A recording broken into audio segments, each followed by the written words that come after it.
The royal family has long been an emblem of grace, poise, and strength, seemingly perfect in every way. But behind the gilded walls of the palace, a storm was quietly brewing, a struggle no one saw coming.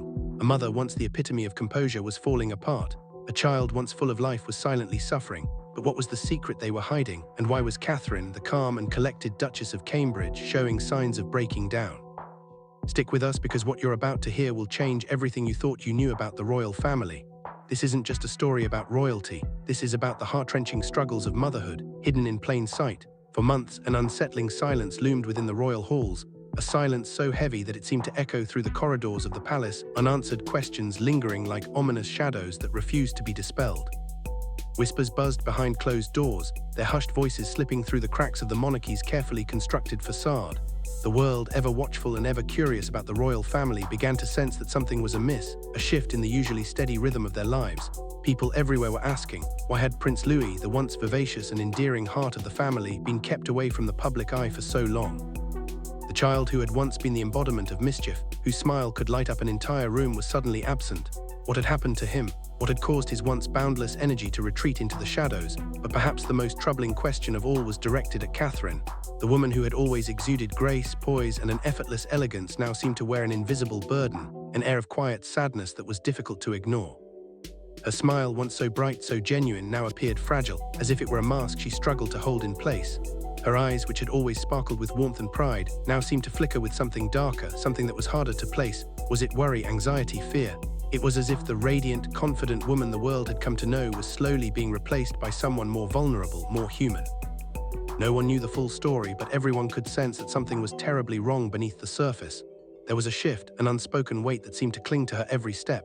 And just as the pressure to maintain the royal illusion seemed unbearable, the truth came crashing down in a moment that no one could have predicted. Catherine, in a moment of unexpected rawness, revealed a truth so devastating, so deeply personal, that it shattered the carefully crafted image of the monarchy. It was a secret that the palace had fought to conceal for months, if not years, a truth that had remained hidden behind closed doors, buried under layers of royal decorum and secrecy. But in that one moment, Catherine laid it all bare for the world to see.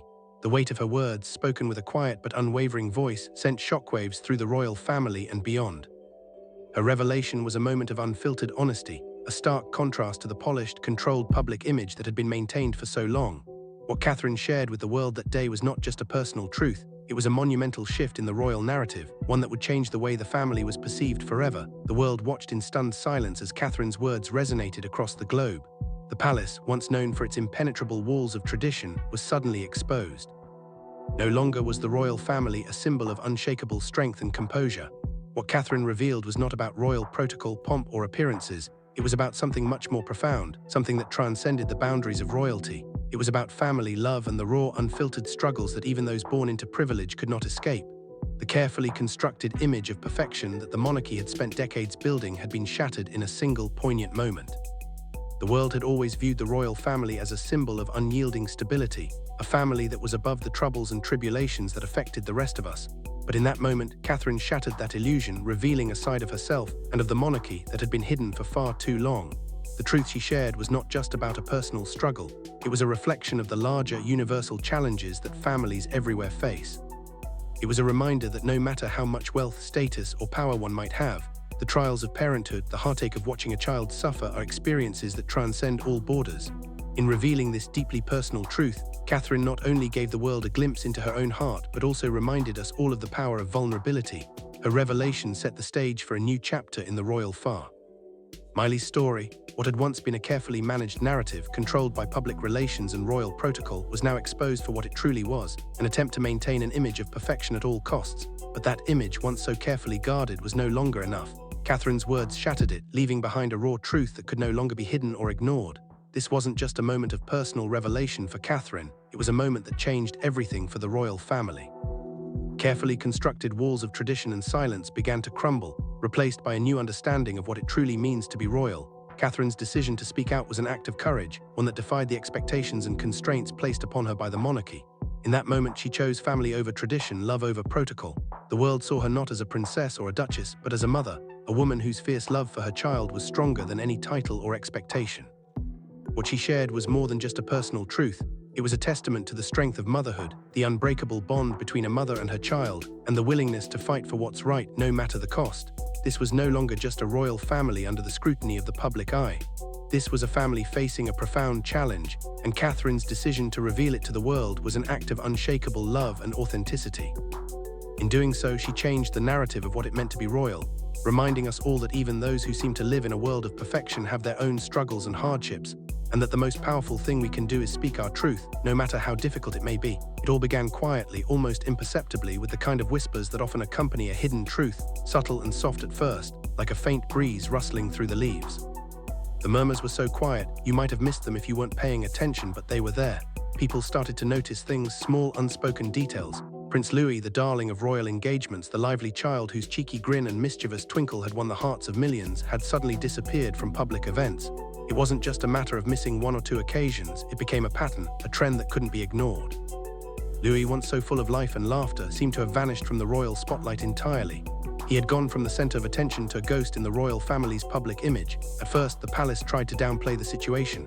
They called it routine, telling the public that the young prince was simply taking some private family time, as if that was all there was to it. That explanation, though, began to feel less and less convincing as the weeks and months went by. What was supposed to be a temporary absence turned into an ongoing silence, one that grew louder with every passing day. No matter how they spun it, the royal family's carefully crafted story no longer seemed plausible. There was no sign of Louis at any of the events where all three of the Wales children were expected to be present. George and Charlotte dutifully filled their roles, standing beside their parents, embodying the royal family's public image, but Louis was missing. It was as though a piece of the family puzzle was missing, and no one could understand why. When royal spokespersons were pressed for answers, they quickly deflected, offering up the same rehearsed lines that had been carefully crafted to quell the growing curiosity of the public. But the answers felt hollow. They didn't satisfy the mounting questions or quell the uneasy whispers. The public, always sharp-eyed when it came to the royal family, couldn't help but sense that something deeper was at play. There was something behind the scenes that wasn't being revealed. People began to wonder, why was Louis there? What was going on behind those gilded palace walls? What was the real story? And why was no one speaking about it? As time wore on, the absence of Louis became more than just a curiosity. It became an enigma that refused to be solved. The public's questions grew louder, their voices more insistent. Everyone noticed, though few dared to speak the unspoken, something wasn't right. Behind the walls of the palace, a slow transformation was happening, one that was as invisible as it was powerful. Catherine, once the embodiment of poise, grace, and regal calm, began to show signs of strain. The woman who had effortlessly managed to balance the demands of royalty with the warmth of a mother seemed to be crumbling bit by bit under an invisible weight. Her smile, which had once been so natural, so easy, now seemed forced, as though it were a mask she was struggling to hold in place. It no longer had that spark of effortless joy. It was a smile that felt rehearsed, calculated even. Her eyes, which had always gleamed with pride and confidence, were now distant, clouded with something that was harder to identify. Was it concern? Was it sorrow? It was difficult to say. Perhaps it was a combination of both, intertwined with the pressure of a role she had been taught to play for years. But anyone who had watched her closely, anyone who had followed her through the ups and downs of royal life, could sense it. The change, the shift in her demeanor. Something was off. And though she carried it well, hiding the depth of her struggle behind that polished smile, it was becoming increasingly difficult to ignore. The change was subtle at first. A slight hesitation in her step, a momentary lack of focus when her eyes should have been filled with warmth. These little details were often overlooked, dismissed as part of the demands of royal life. But to those who knew her best, the signs were all there. Catherine was no longer the same woman she had been just months before. Her calm composure was slipping away, and beneath it, the strain of carrying a secret too heavy to bear was starting to show. It was as though the weight of something unseen, something deeply personal and painfully private, was slowly unraveling her. The royal aides who worked closely with the Wales family began to notice the change in Catherine long before the public did. She had always been the picture of composure, a woman who effortlessly balanced the demands of royal life with the grace and elegance expected of her. To the outside world, she was the epitome of calm, a beacon of strength and poise, but something had shifted almost imperceptibly at first. Those who were closest to her, the ones who had witnessed her over the years in countless royal engagements, started to sense a change. Catherine, once so full of life and warmth, seemed to withdraw into herself. She no longer carried that lightness in her step, that effortless smile that had been her trademark. After certain royal engagements, those who saw her up close could see the strain in her eyes, the quiet fatigue that spoke louder than any carefully crafted smile. Her once vibrant presence, which had always filled the room with energy and warmth, began to fade. Instead of the confident, composed woman who had graced public events with her effortless elegance, Catherine now seemed more like a shell of herself, reserved, distant, and inwardly troubled. The change was subtle at first, but it was undeniable, and though she tried her best to maintain the royal image, to uphold the standards that had been set for her, those who were closest to her began to see that something deeper was at play. What was happening? What was she hiding? Her increasing reserve after these royal events only deepened the sense of mystery. There was a growing feeling, a quiet undercurrent of tension, that something was happening behind the scenes, something too personal for the public to ever know. Yet despite the mounting whispers, the palace did what it had always done, kept a tight grip on control. They worked tirelessly to maintain the illusion of stability and normalcy, crafting a narrative that the public could consume without question. Any rumors were quickly suppressed, any hints of turmoil swept under the rug, and the truth, whatever it was, remained locked behind the grand palace walls. The royal family had long been masters of maintaining an image of perfection, and they were determined not to let anything slip through the cracks. But as it always does, the truth began to slip through the carefully constructed facade. Catherine's physical appearance started to tell its own story, one that no amount of royal polish could cover up. She appeared thinner, more fatigued, as though the weight of something heavy was pressing down on her, draining her of the energy she had once exuded so naturally. The sparkle that had once lit up her eyes was dimming, replaced by a weariness that was impossible to ignore. Those who had watched her in countless royal engagements could tell that something was wrong. Her effortless poise, which had once been second nature, was slipping. There was a sadness behind her eyes now, a vulnerability that hadn't been there before. At a charity event for children, the mask finally slipped, even if only for a brief moment. Catherine was caught on camera wiping away a tear after a conversation with a fellow parent, a fleeting moment of raw emotion, one that went largely unnoticed by most. To the casual observer, it was nothing more than a brief lapse in composure. But to those who knew her well, those who had seen her navigate the pressures of royal life with grace for so long, it was a silent scream of vulnerability. It was a moment that exposed her fragility, a moment that revealed a side of her that the palace had tried so hard to keep hidden. It was not the kind of royal image the palace had worked so hard to cultivate. It wasn't perfect, and it wasn't controlled. For the first time in a long while, Catherine allowed the world to see the cracks in her polished exterior. She was no longer the flawless duchess, the regal figure who always seemed in control. In that moment, she was simply a mother, a woman struggling with something deeper, something no amount of royal duty or public expectations could shield her from. And though the palace quickly moved to suppress any mention of it, Catherine's vulnerability had already been laid bare for the world to see. It was no longer just about maintaining appearances. It was about a woman, a mother, struggling in silence, her inner turmoil showing through the cracks of her carefully maintained facade. Behind the walls of Adelaide Cottage, Catherine faced the most heart-wrenching battle of her life, though she fought it in complete silence, away from the eyes of the world. The palace, with its endless grandeur, strict protocols, and deeply rooted traditions, demanded secrecy above all else. It wasn't just the royal family that had to maintain its image. It was the very institution of monarchy that demanded perfection, control, and an unshakable facade. And while the world marveled at the polished royal exterior, Catherine, the mother, was crumbling under the weight of an overwhelming burden that no one could see. Her strength, which had always seemed so firm, so resilient, was slowly unraveling. Her composure, once flawless and effortless, was beginning to fray at the edges, but she kept it hidden from the world. To the outside world, Catherine was still the calm and collected Duchess of Cambridge, the poised, elegant woman who had flawlessly navigated the intense public scrutiny of royal life for so many years. She was the picture of royal duty, always composed, always in control. The media continued to portray her as the perfect mother, one who effortlessly balanced her royal obligations with her role as the loving, dedicated mother of three. But inside, behind the quiet, reserved figure that the public adored, Catherine was a mother fighting a battle no one could see. It was a battle not for her own reputation, but for her son's future, his well-being, and most painfully, for his very soul. At first, the signs of Louis's struggle were so subtle that Catherine could easily have dismissed them. A child growing up naturally changes, she told herself. It's just part of the process. But the changes in Louis went deeper than just the normal challenges of childhood. His vibrant, exuberant personality, the spark that had always drawn people to him, began to fade like a dimming light.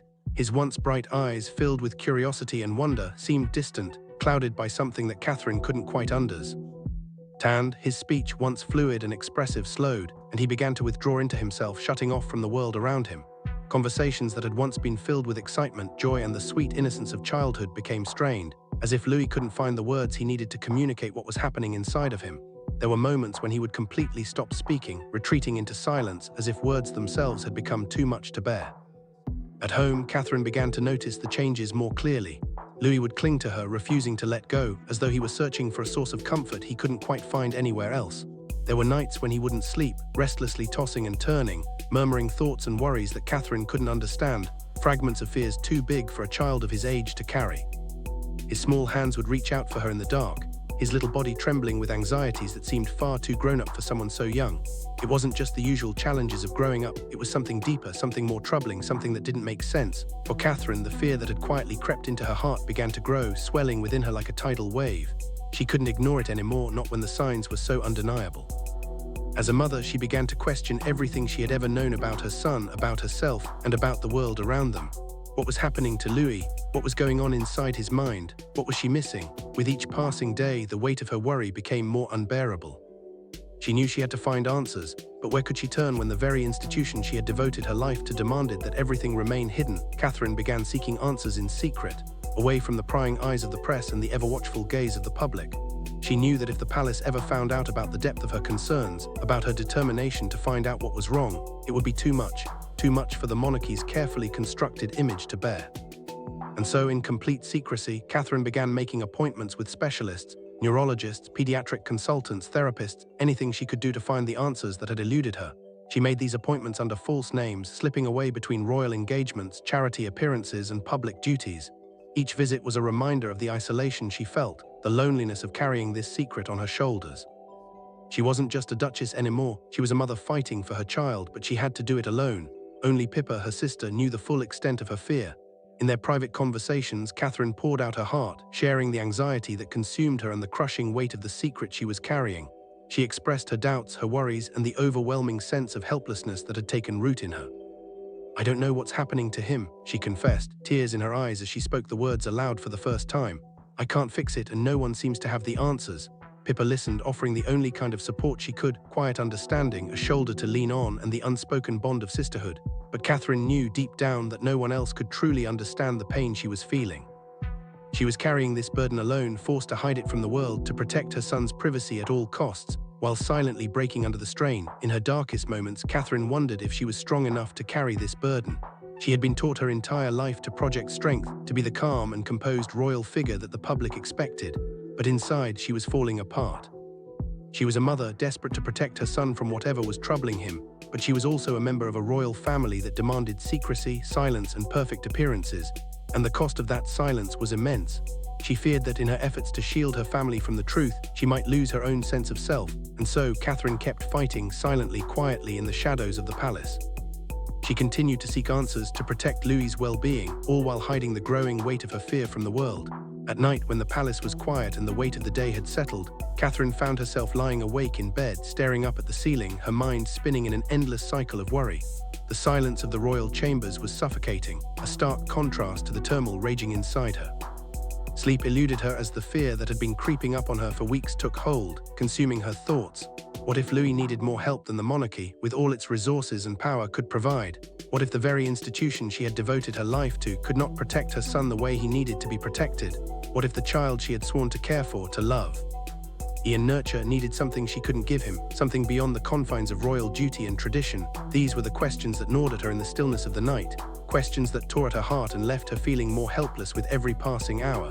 There was a constant battle waging within her, the part of her that felt bound by the monarchy's expectations and the part of her that was a mother, aching to do whatever it took to protect her son. The quiet of the palace gave no respite from the storm inside her, only amplifying the fears that seemed to multiply with each passing day. William, her ever-supportive husband, tried his best to comfort her, offering what little he could, though even he was struggling under the same weight. In the privacy of their moments together, when no one else was watching, he would sit beside her in the dim light, gently holding her hand. The touch was meant to soothe, but Catherine could feel the strain in his silence, the way his strong presence seemed to waver. His quiet, though comforting, was not apathy, it was something deeper, helplessness. He too was lost in the same fear that had begun to consume her, and he too was unable to fix what was broken. As much as he wanted to make it better, as much as he longed to protect their family, he found himself powerless in the face of something so profound, so deeply personal. In the absence of answers, Catherine turned to her private journals, the only space where she could pour out her heart without fear of judgment or scrutiny. Writing became her release, her way of untangling the knot of emotions that threatened to suffocate her. Each entry was filled with raw honesty, a cathartic release of the pain and fear she couldn't express aloud. She wrote about the storm that was brewing inside her, the storm that she couldn't quite name, but which she felt surging through her every day. It was a storm of doubt, of guilt, of terror that she would be forced to choose between her duty to the crown and her duty to her son.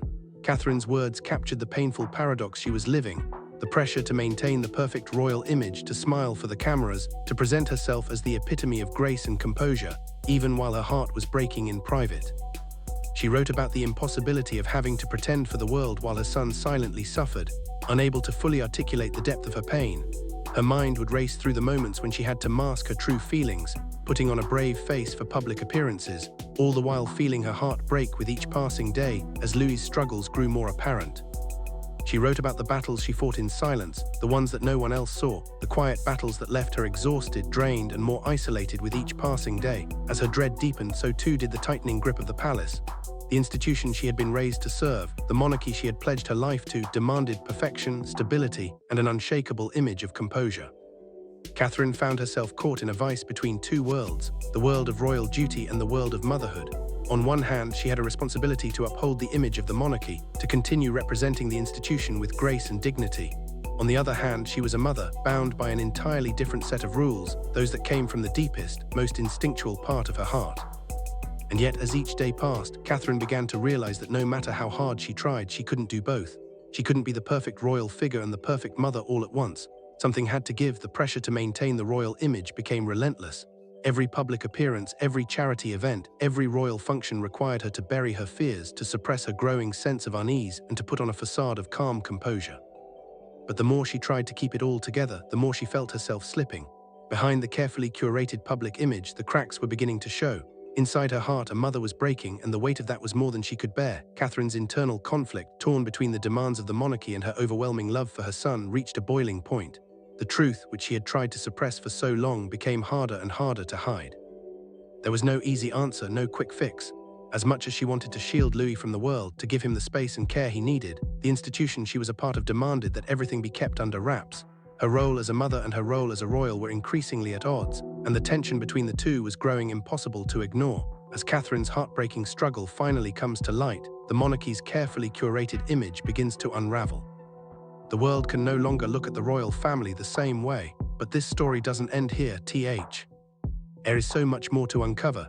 If you want to stay updated on the latest shocking revelations, the untold truths about the royals, and the story of a mother who fought for her son against all odds, make sure to hit that subscribe button right now.